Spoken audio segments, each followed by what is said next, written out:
गीत का पाठ करता है उसके अंदर भगवान के प्रति अनन्य भक्ति आती है। ये गीत मानो स्नेह का है। इसमें गोपियों के भाव है कि किस प्रकार से वे कहती हैं कि कन्हैया हम तुमसे प्रेम करते हैं, अब तो तुम लौट आओ। और जैसे ही गोपियों ने इस गीत को पूर्ण किया और अगले अध्याय के 2 श्लोक गाए हैं, तुरंत ही भगवान श्री कृष्ण उनके सामने आ जाते हैं। बोलिए कृष्ण कन्हैया लाल की। देखिए, भगवान श्री कृष्ण ने राधा रानी का अभिमान सहन नहीं किया। तो ये समझिए कि हम तो जड़ हैं, हमारा अभिमान तो सहन करेंगे ही नहीं। राधा रानी को तो माफ कर दिया, परंतु हमें नहीं करेंगे। इसीलिए हमारे अंदर किसी भी चीज का अभिमान नहीं होना चाहिए। क्योंकि कहते हैं कि आपके पास कई धन है, कई दौलत है, बल है, ऐश्वर्य है, सब कुछ है, परंतु यदि तनिक सा भी अभिमान है तो वह किसी भी काम का नहीं है। कहते हैं लाख ज्ञान उर में बसे, यदि कछु भी अभिमान, भोजन के भंडार में मल के छींट समान। आपका शरीर है, इसमें बल है, बुद्धि है, धन है, सब कुछ है, परंतु यदि इसमें कीचड़ लग जाए तो कुछ काम का है।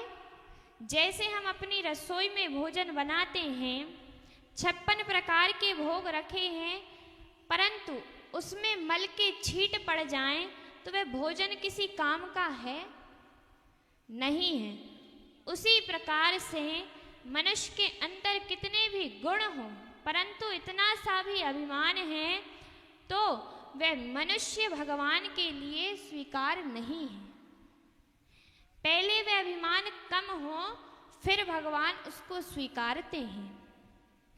अभिमान हो तो किस चीज का हो? अस अभिमान जाई जन भोरे, मैं सेवक रघुपति पति मोरे। अभिमान हो तो इस चीज का हो कि स्वामी हमारे हैं और हम उनके दास हैं। ये अभिमान हो तो बात बन भी जाए, परंतु धन का अभिमान, बल का अभिमान, बुद्धि का अभिमान वे मनुष्य का पतन कर देता है।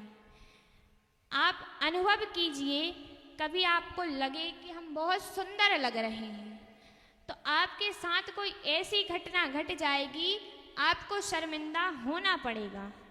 क्यों? क्योंकि आपके अंदर अभिमान आया है।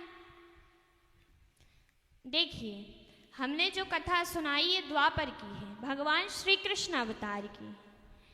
यदि किसी को अभी भी विश्वास ना हो तो आपको भगवान श्री राम के अवतार की भी एक कथा सुनाते हैं। एक बार भगवान श्री राम हनुमान सहित भ्रमण करने गए। वे जाते हैं तो रास्ते में गुफा पड़ती है।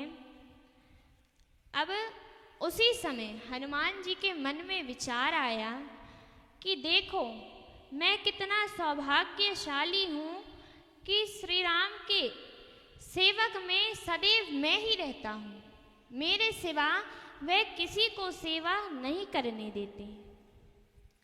अब राम जी समझ गए कि हनुमान के मन में अभिमान है। वे जाते हैं तो उसी गुफा के पास अपनी मुद्रिका मतलब अंगूठी वहीं पर छोड़ देते हैं और कुछ दूर जाने के बाद हनुमान से कहते हैं कि हनुमान जाओ और हमारी मुद्रिका ले आओ। अब बंधुओं, हनुमान जी गए तो वह जो मुद्रिका थी वह उस गुफा के अंदर चली गई थी।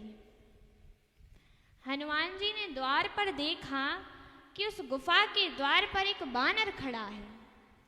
हनुमान जी ने कहा कि ए वानर, हमें अंदर जाने दो, हमारे स्वामी की मुद्रिका इस गुफा में चली गई है। तभी वह वानर कहता है कि देखो अंदर हमारे स्वामी शयन कर रहे हैं और उनकी आज्ञा नहीं होगी जब तक हम किसी को अंदर नहीं जाने देंगे।